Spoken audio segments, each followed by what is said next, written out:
In my previous video, I mentioned that my parents retired to Maclean. On one of my visits there in about 1980, we went driving up Lismore and Tweedway. That's when I discovered the village of Tyalgum, which lies behind Murwillumbah in the Tweed Valley. I'm sure many of you will be familiar with Tyalgum. I was by then an established potter in Mossman, Sydney, but I needed a change in direction in my career, and as a result, I bought the old derelict bakery on the main street in Tyalgum in 1981.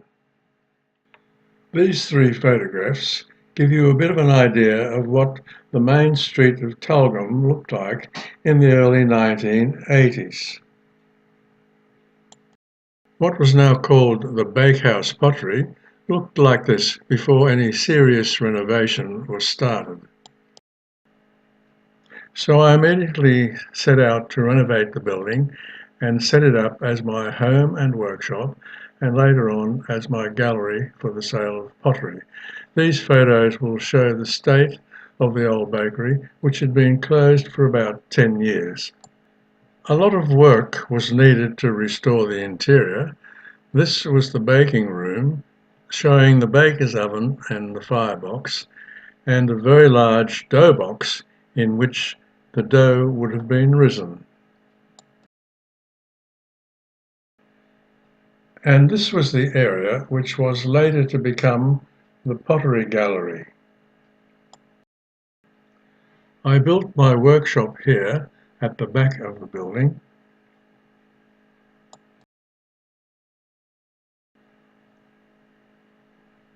And installed this very large pottery kiln. I was then able to begin producing pottery. For the first 12 years, I sold most of my work at the local markets.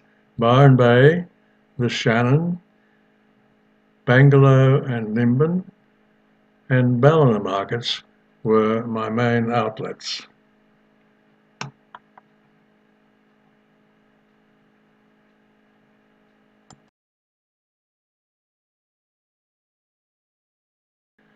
I completely dismantled the baker's oven and turned that area into the bathroom and toilet. There was no sewage in Tyalgum then, so I had to install a septic tank, but we did have town water. This was the kitchen area. This shows the main living area after restoration, and the dough box became very useful as the kitchen bench. The back of the property was very bare. Not one tree existed, so I had to set about planting, and eventually I was able to establish a very beautiful garden.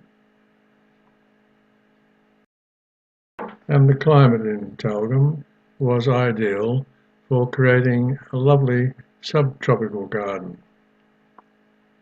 This became a feature for visitors to the Bakehouse Pottery.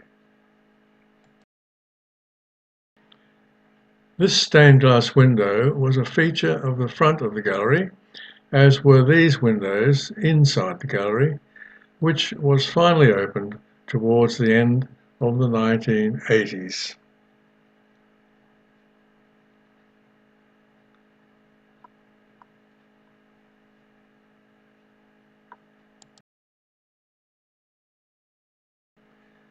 In 1986, I built this lovely old barn with garage and loft bedroom at the end of the property. I called it Taipan's Barn. In 1998, the old bakery had finally been fully restored and was now called Bakehouse Pottery and Galleria Artisans. I retired and sold the property in 2001, and it is now known as Flutterby's Cottage Cafe.